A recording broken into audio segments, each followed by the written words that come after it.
Buenos días, vamos a abrir o entender nuestras Biblias a Génesis 3 del 6 al 19. Y vio la mujer que el árbol era bueno para comer, y que era agradable a los ojos, y árbol deseable para alcanzar la sabiduría.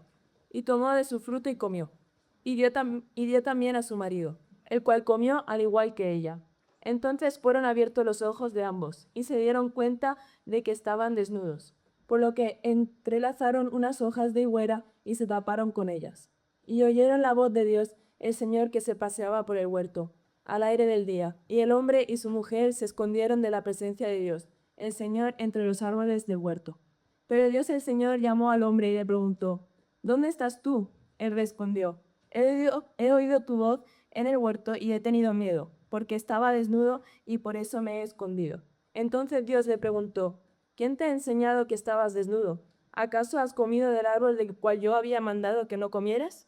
El hombre le respondió, la mujer que me diste por compañera me ha dado el árbol, y yo he comido. Entonces Dios, el Señor, dijo a la mujer, ¿qué es esto lo que has hecho? Y la mujer respondió, la serpiente me ha engañado, y por eso he comido. Y Dios, el Señor, dijo a la serpiente, por esto que has hecho, maldita serás entre todas las bestias, y entre todos los animales del campo. Sobre tu vientre le arrastrarás y polvo comerás todos los días de tu vida. Pondré enemistad entre ti y la mujer, y entre tu simiente y la simiente suya. Esta te herirá en la cabeza, y tú la herirás en el talón. A la mujer dijo, multiplicaré en gran manera los dolores en tus embarazos. Con dolor darás a luz los hijos, y tu deseo será para tu marido, y él te dominará. Y al hombre dijo, por cuanto le hiciste caso a tu mujer, y has comido del árbol de que te prohibí comer, la tierra va a ser maldita por tu culpa. Con fatiga sacarás de ella tu alimento todos los días de tu vida. Espinos y cardos te producirá, y comerás hierba de campo. Con el sudor de tu rostro comerás el pan hasta que vuelvas a la tierra, porque de ella fuiste tomado, pues polvo eres y al polvo volverás. De la palabra de Dios. Anda. Muy bien, buenos días. Buenos días, familia, buenos días, amigos, a los que nos visitáis. Es un gusto estar con vosotros en ese momento que es tan central para nosotros en nuestro servicio, cuando miramos a esas letras que fueron escritas a milenios, sí, pero que son el propio Dios revelándose a nosotros y revelándonos a nosotros mismos quiénes somos. Y hoy estamos en la última parte de una serie que habla sobre exactamente ese texto que escuchamos. Tuvimos 4 mensajes exactamente en el mismo texto, que es la narrativa de la caída. Y a lo largo de esas 4 semanas vimos que ese texto no es un cuento cualquiera, no es un cuento con una moraleja al fin, sino que explica por qué vivimos en un mundo roto. ¿Por qué vivimos en un mundo en que claramente las cosas no son como deberían ser? Vemos la profundidad de esas roturas, pero lo vemos no como una sentencia que es incambiable y de algo que simplemente lo sufrimos y lo tragamos y no hay que hacer, sino como una realidad que desde el inicio señala a lo que Dios iba a hacer por nosotros, ¿sí? Como Cristo en su vida y en su obra restaura lo que estaba roto en nosotros, nos restaura a su imagen, lo que deberíamos ser. Y ser maduro, es decir, hacer lo que fuimos creados para hacer, es recibir de esa restauración que Cristo nos da. Y en estas semanas vimos que el pecado rompe algunas de nuestras relaciones. Vimos que rompe nuestra relación con Dios en la primera semana, o sea, que nos quita esa intimidad y esa confianza que teníamos en el Edén y nos hace sospechar de que Dios a lo mejor no nos quiere dar todo lo que necesitamos o hay algo de bueno que Dios quiere impedir que tengamos. También vimos cómo el pecado rompe nuestra relación con nosotros mismos. Vimos que nosotros no estamos satisfechos con lo que somos. No somos satisfechos y no queremos que las personas nos vean en nuestra vulnerabilidad, en lo que realmente somos. La semana pasada vimos cómo el pecado rompe nuestra relación con los demás, cómo vemos a los demás como culpables por cosas que en realidad son claramente nuestra responsabilidad. Es decir, estamos viendo que el pecado no es que sea algo que, ay, muy mal, Dios está enojado contigo. sino que es algo que toca todas las áreas de nuestra vida, todo lo que somos. Y hoy vamos a ver que nuestro pecado nunca es privado. Nuestro pecado nunca es algo que tiene que ver solamente con nosotros, sino que afecta el mundo a nuestro alrededor. Desde las cosas más rutinarias, desde las cosas más obvias, hasta todo lo que está alrededor nuestro. El efecto se siente en todo lo que vemos y en todo lo que vivimos. Pero, como siempre, antes de ver ese capítulo final de nuestra caída y de nuestra maldad, y de escuchar la esperanza que hay en Cristo Jesús, específicamente para ello, te invito a que oremos una vez más, pidiendo que ese Espíritu que habla a través de la palabra de Dios, hable en nuestros corazones y nos ayude a entender lo que quiere decirnos. Vamos a orar. Padre Celestial, muchas gracias por tu palabra. Muchas gracias porque no nos dejas sin explicación para lo que vivimos alrededor nuestro y para lo que vemos. Señor, ayúdanos a ver tu gracia. Ayúdanos a ver la profundidad de nuestra caída. Ayúdanos a ver la seriedad de nuestro pecado. Pero ayúdanos a disfrutar de la libertad y de la liberación que ya nos has otorgado desde esa primera escena, Señor. Ayúdanos a escuchar todos y que yo no estorbe mucho en ese proceso. Edifica tu iglesia a través de tu palabra. Es lo que te pedimos en el nombre de Jesús. Amén. Amén. Bueno, quiero empezar diciendo que difícilmente nosotros vemos con claridad, con clareza, la profundidad de nuestros hechos. Difícilmente vemos cómo trascienden el tiempo y el espacio en donde estamos. Como cosas pequeñas que hacemos ahora cambian la vida de otras personas en otros lugares y en otros tiempos. Y hay un montón de ejemplos de esa lógica, desde las pelis, como la muerte del tío Ben siendo culpa de su sobrino superhéroe que es Spider-Man, o también en libros, como el hecho que la muerte de Dobby sea culpa de James Potter. Y si esa no la pillas, después hablamos, ¿sí? Necesito un poquito más de pensamiento.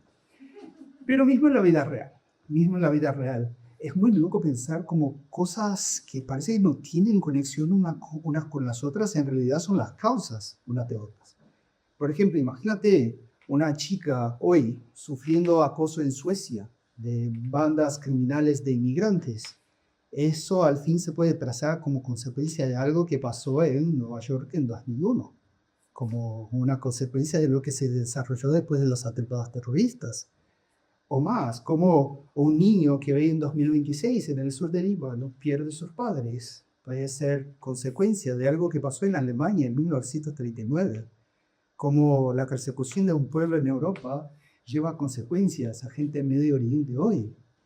O más atrás, como una persona que sufre racismo en Argentina hoy es consecuencia de algo que pasó en Turquía en 1453.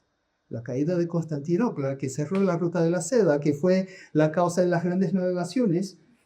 Todo eso tiene una relación. No conseguimos ver la trascendencia. No siempre podemos ver la línea de razones y de consecuencias del malo también que hacemos. Y el texto de hoy habla mucho de eso. Cómo el pecado tiene consecuencias que van mucho más allá de uno mismo. No tiene que ver solamente con nuestras vidas, pero como literalmente toda la creación, cada cosa a nuestro Creador ha sido afectada y sigue siendo afectada por nuestras malas acciones. Y hoy vamos a hablar de la cuarta y de la última de las roturas del pecado. El pecado no solo rompe nuestra relación vertical con Dios, horizontal con nosotros, interna con nosotros mismos, sino que rompe nuestra relación con el mundo. Es la conocida como rotura ecológica. La realidad que la humanidad es afectada por el pecado, pero toda la creación también lo es. Todo lo que ha sido puesto bajo el cuidado del hombre ha sido afectado y es directamente afectado por sus malas decisiones. Y ese sigue siendo el caso hasta el día de hoy. Y para verlo, claramente vamos a volvernos a la parte final de este texto. Vamos a volvernos a las maldiciones, ¿sí? De hecho, decretadas después de la caída. Y es curioso que ese trecho a lo mejor contiene cosas que no siempre nos percatamos, que van mucho más allá de maldiciones, sino que tienen imbuida una gran bendición antes de cualquier maldición. Veámoslo en los versos 14 y 15. ¿Sí?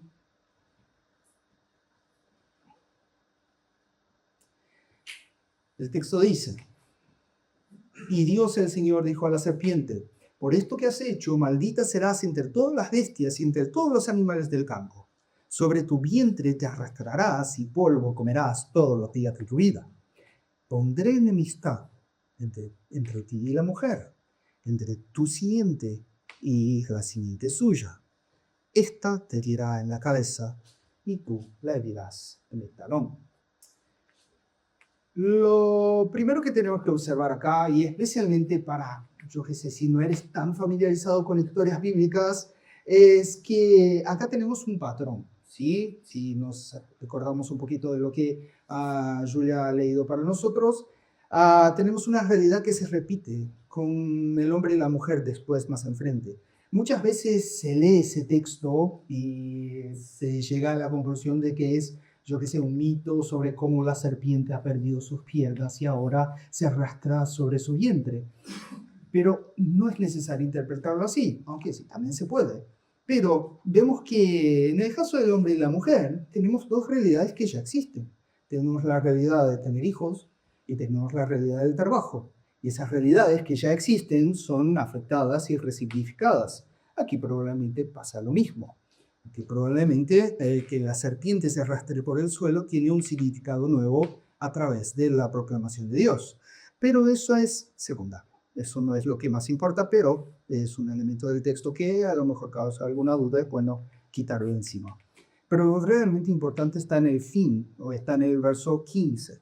Aquí tenemos lo que ya hemos visto las semanas anteriores de alguna manera, el que es llamado protoevangelio. El primer evangelio, la primera proclamación de buenas noticias, el primer anuncio a la solución, al poder de la serpiente sobre nuestras vidas a través de un descendiente de la mujer. Ahora quiero que percibáis que esto es antes de la maldición de los humanos. Y eso es increíble, realmente notable, porque Dios, antes de decirnos las consecuencias del mal que hicimos, nos da la esperanza. Primero otorga la promesa, después muestra las consecuencias de lo que hicimos. Y ese es un patrón que sigue hasta los días de hoy. Y quiero que sea así también en este sermón. ¿Que hay consecuencias para el pecado? Sí que las vamos a ver. Hay consecuencias, es malo. Va a pasar, vamos a tener malas consecuencias por eso. Vamos a destrozar cosas. Sí, que vamos, sí. Pero vamos a ver que hay esperanza. A pesar que muchos sufren por la maldad y nosotros sufrimos por la maldad de otros, hay esperanza. Y hay primero una esperanza en contra de los atractivos del mal. Fijaos que lo primero que dice Dios es que pondrá enemistad entre la serpiente y la mujer. Es Dios que impide la ilusión de escuchar los consejos y ser íntimos del enemigo.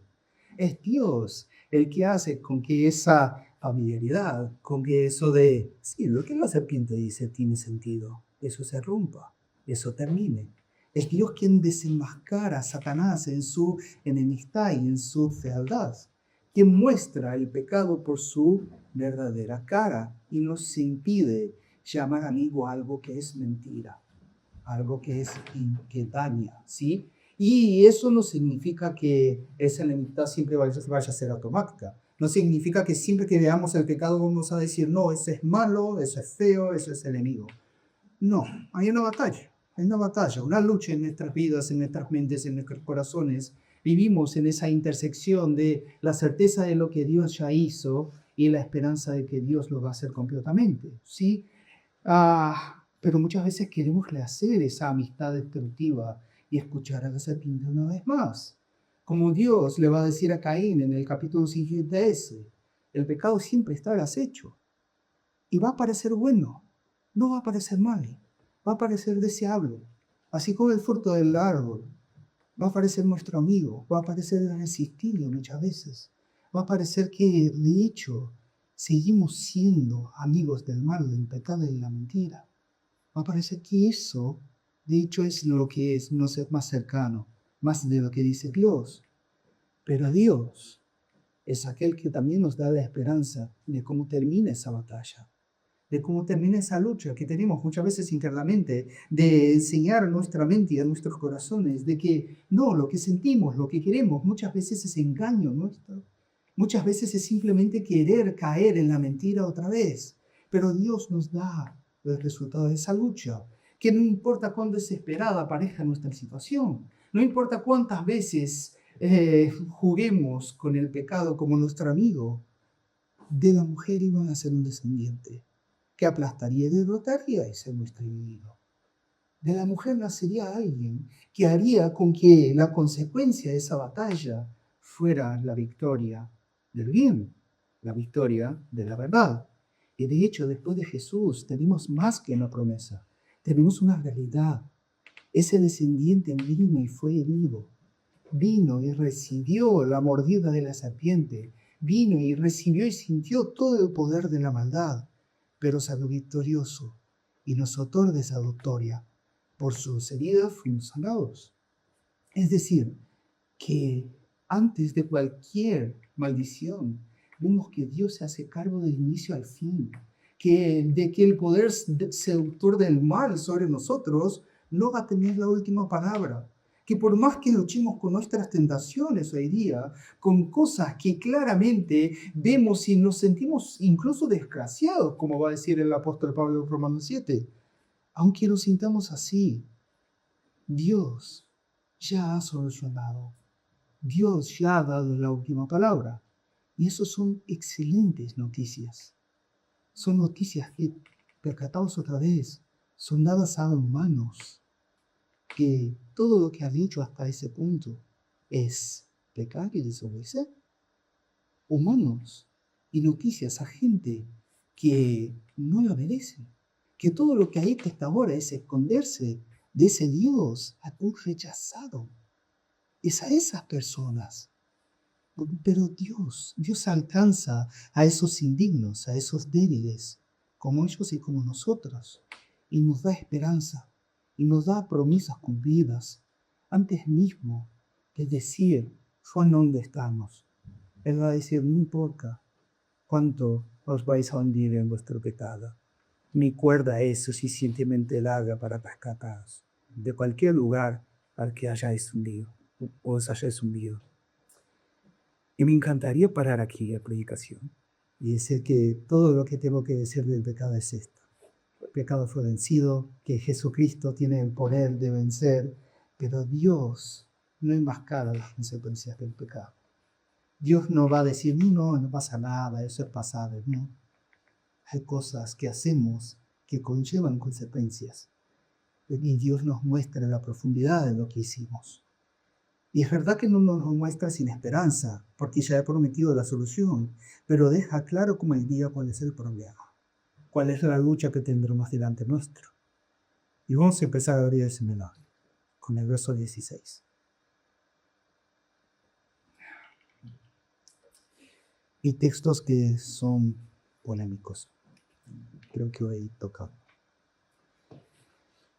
A la mujer dijo, multiplicaré en gran manera los dolores en tus embarazos.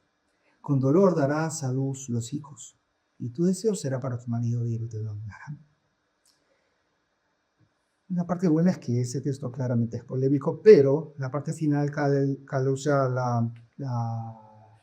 habló de ella la semana pasada, entonces no me voy a meter en ese berenjenal otra vez. Si queréis escuchar una excelente explicación, escuchad la predicación de semana pasada de Jalel. ¿Sí? Pero vamos a ver la primera mitad que también tiene sus cositas. ¿Sí? Aquí vemos algo que tiene que ver más con la mujer, obviamente, porque Dios está hablando con la mujer, pero tiene que ver con el propósito creacional de los seres humanos.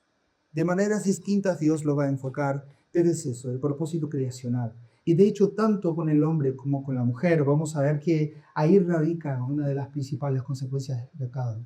Que nosotros, lo que fuimos creados para hacer, ahora va a ser difícil cumplirlo. Lo que fuimos creados para hacer, ahora va a ser difícil ponerlo adelante, ¿sí? En el Edén, Dios había otorgado algunos órdenes. Dios había otorgado algunos mandamientos que se conocen como los mandatos creacionales, que son cosas tan fundamentales que resumen lo que Dios quiere de los seres humanos. Y son tan fundamentales que más adelante, cuando hay el relato del diluvio y hay la narrativa de cómo Noé ha quedado como el ser humano que representa esa nuestra nueva humanidad, cuando Dios le va a decir lo que espera de Noé, dice exactamente lo mismo. ¿Por qué? Porque Dios nos ha creado para algunas cositas básicas. Lo que nos satisface, de hecho, cuando podemos cumplir, porque fuimos creados para ello. Dos de esos mandatos son directamente tocados en esas maldiciones. El primero es el mandato cultural, que es el de sojuzgar y señorear la tierra, y el mandato social, que es el mandato de multiplicarse y llenar la tierra. Dos cosas que Dios había dicho al hombre y a la mujer, para la humanidad, que ella quisiera. Y aquí vamos a tener una consecuencia sobre el mandato social, que está conectado a la mujer de una manera única.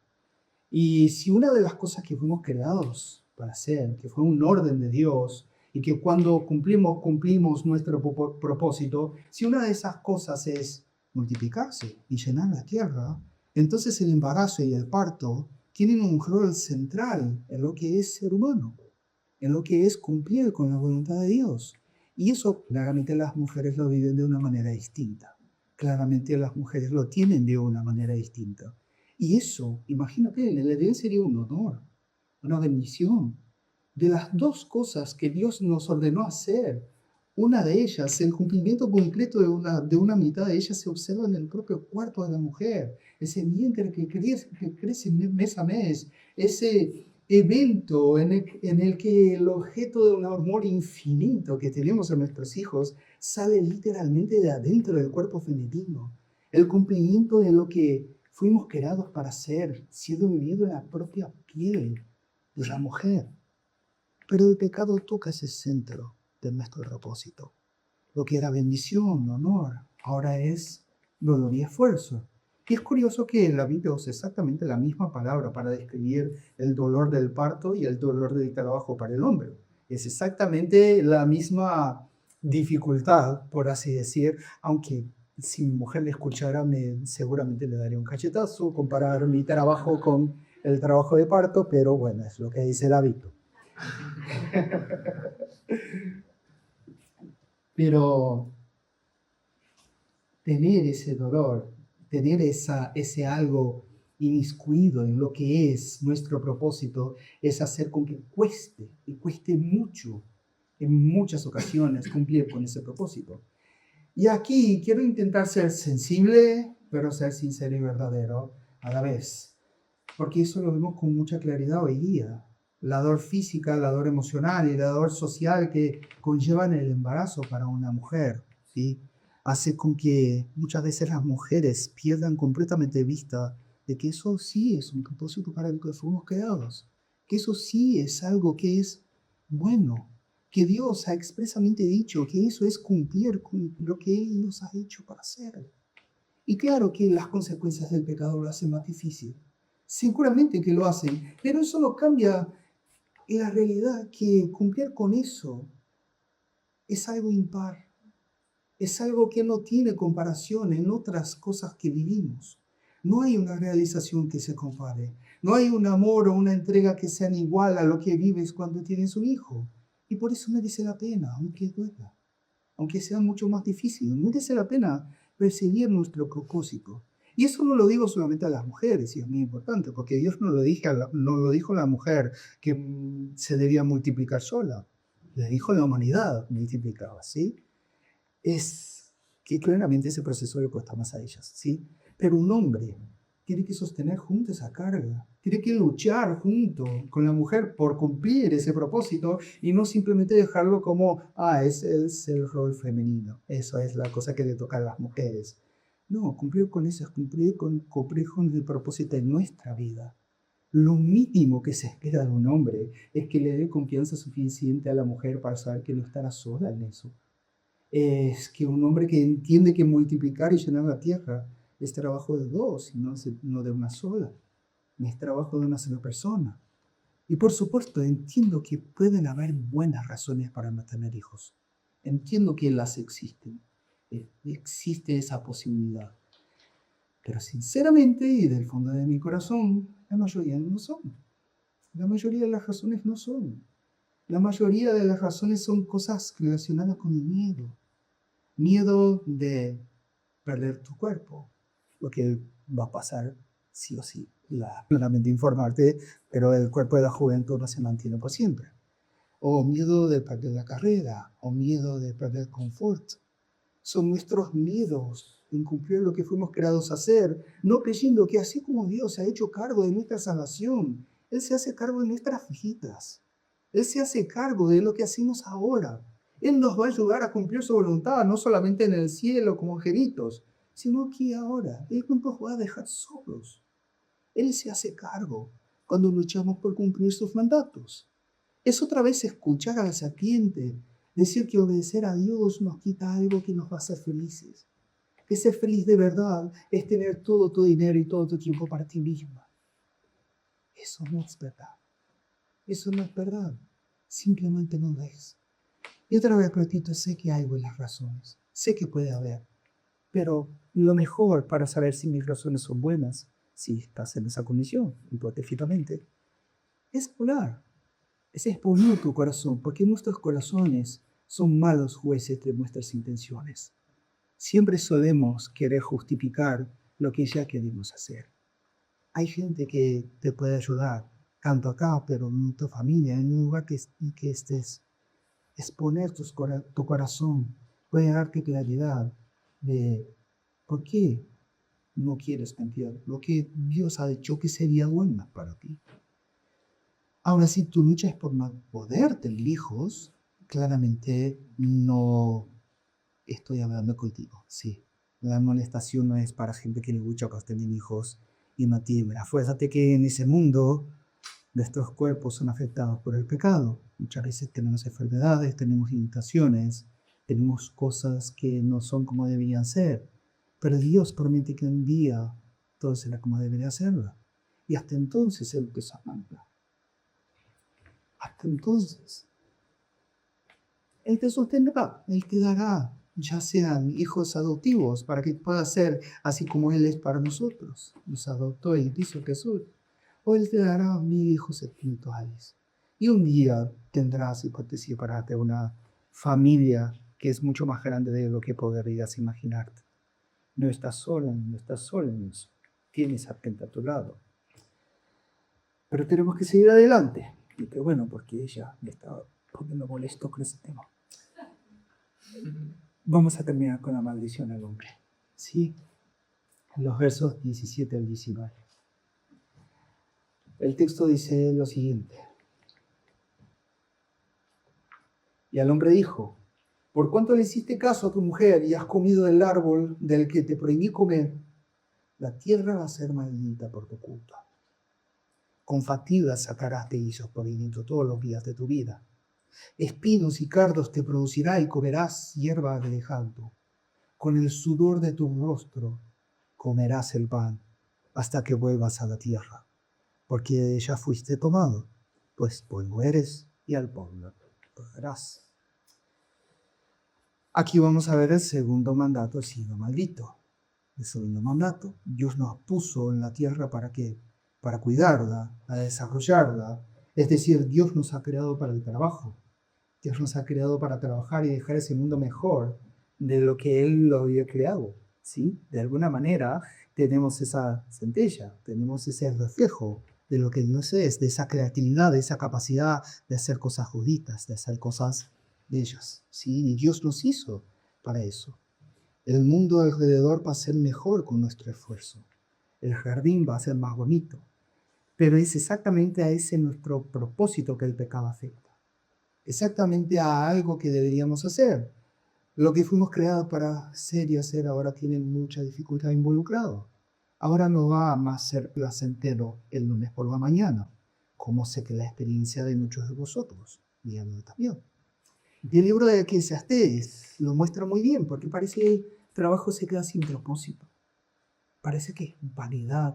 Parece que es algo que, ¿para qué estoy haciendo todo eso? ¿Para qué sentarme otra vez enfrente de su ordenador? ¿Para qué hablar otra vez con esa persona? ¿Para qué otra reunión que podría ser un email? ¿Para qué? ¿Para qué todo eso? ¿Por qué? ¿Por qué?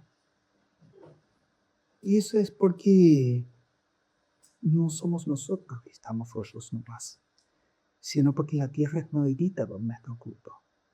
Todo a nuestro alrededor es más difícil por culpa de nosotros.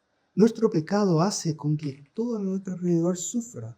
El trabajo es costoso porque el mundo no es como debería ser. Porque las cosas, las personas, las situaciones no son como deberían ser. Y el mundo no es como debería ser porque sufre por nuestro pecado. Y aquí tenemos la prueba de que nuestro pecado nunca es algo individual. Nunca es algo que tiene que ver simplemente con mi decisión, yo hago lo que quiero con mi vida. No, lo que hacemos de malo nunca nos afecta solo a nosotros mismos. Nuestros hijos pagan nuestro pecado. Nuestras familias, nuestras sociedades, la naturaleza alrededor nuestro, todos pagan por nuestros pecados. Y no es necesaria ninguna mística de maldición hereditaria o algo del estilo. No es necesario ponerse muy místico para ver la consecuencia práctica de eso. ¿Por qué? Porque hijos pagan el precio por las malas decisiones de su padre. Si sus padres se gastan el dinero con cualquier chorrada, los hijos pagan, los hijos sufren. Sociedades son destruidas por malos políticos. Si los políticos son malos, toda la sociedad sufre. La naturaleza simplemente se pierde por codicia. Chicas son secuestradas y acosadas por la vacía de hombres y mujeres tras sus pantallas. Madres pierden a sus hijos por violencias de bandas criminales financiadas por nuestras adicciones. Personas se quitan la vida por comentarios y persecuciones en Internet. Maldita es Internet por nuestra culpa. Algo que era bueno, algo que podría ser perfecto y maravilloso y comunicarnos y darnos información. Quita vida, apresa personas, promueve el acoso de niñas. Maldito es el placer por nuestra culpa. Maldito es el mercado por nuestra culpa. Que por tener un móvil más potente hacemos con que personas mueran en República Democrática del Congo. Padritos somos nosotros y maldita es la tierra. Nunca es algo individual, nunca es algo privado. Siempre alimenta sistemas de acción, patrones de pensamiento, sentimientos, algoritmos, oferta, demanda. Todo eso es alimentado por nuestra maldad. Maldita es la tierra por nuestra culpa. Y la mentira que quieren que creamos en nuestra época es el individualismo, es creer que buscar lo suyo nomás es posible, que si estoy haciendo algo que no le hace mal a otra persona, no pasa nada, puedo hacer lo que quiera. No existe vida aislada. No existe hacer algo que no afecta a otra persona. Nuestro pecado suma la maldad del mundo que sufre. Nuestra rebeldía acepta más directamente o menos directamente a otras personas. Siempre hace sufrir a inocentes, de plantas a niños, de animales a civilizaciones. Y parece que estamos en esa lucha constante de ver que nuestras acciones destruyen el mundo alrededor nuestro, de siempre creer que estamos a una generación de que la naturaleza pete y ya no tenga más solución. En esa lucha constante en creer que todo el mundo está haciendo crisis, el sudor de nuestras frentes intentando sacar algo bueno de toda esa pila de maldad, de trabajo con gente mala, de deudas y enfermedades, de plantilla y de sequía, de desastres naturales, de guerras artificiales, cosas y más cosas que muestran que el mundo sufre por nuestras malas decisiones. Hay siempre más trabajo y el trabajo nunca llega a su conclusión. Hay siempre más cacharros que fregar. Hay siempre más ropa sucia. Pero entonces, si nuestra satisfacción no puede más estar en nuestro propósito, estar en lo que fuimos creados para hacer entonces ¿en qué puede estar? Si cosas tan básicas como tener un hijo o hacer algo el lunes para el bien de la sociedad son manchadas y se hacen difíciles. ¿cómo vamos a vivir? Si el trabajo que debería ser alegría nos cansa, si tener hijos que debería darnos alegría nos quita toda la energía y terminamos el día exhaustos, sin poder respirar, ¿cuándo encontraremos descanso? ¿Quién nos va a dar propósito y satisfacción? Es curioso que en Romanos 8 el apóstol Pablo va a decir que la creación gime como con dolores de parto, aguardando su redención. La solución que la creación aguarda es la solución que nosotros ya la vemos y debemos codiciar.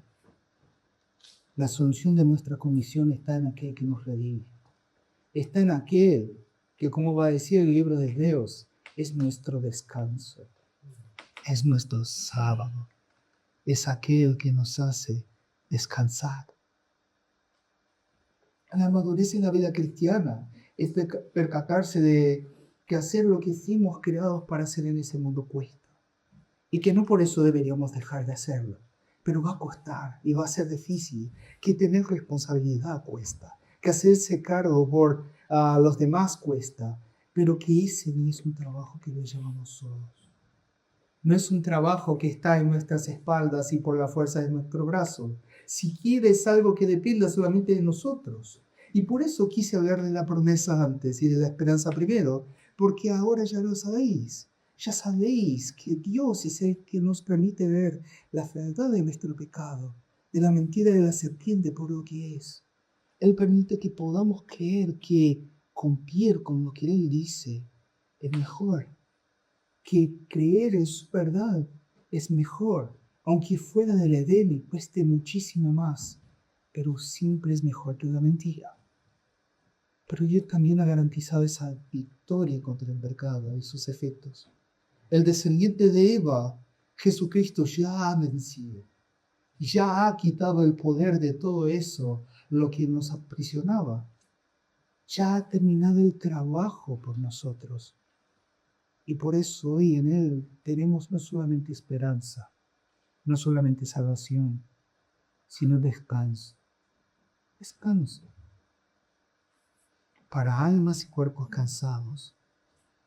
Para mentes y cuerpos cansados, exhaustos.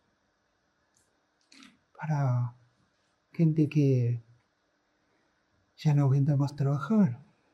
Para padres que ya no saben más cómo criar sus hijos. Hay descanso. Hay descanso. Por eso la invitación de hoy es simple. La invitación de hoy es simple. Es escuchar y creer y aceptar lo que dice el Hijo de Eva. Ese Jesús es redime la creación. Ese Jesús que nos hace lo que fuimos creados por hacer. Él va a decir, venid a mí todos los que estáis trabajados, todos los que estáis cargados, y yo os haré descansar.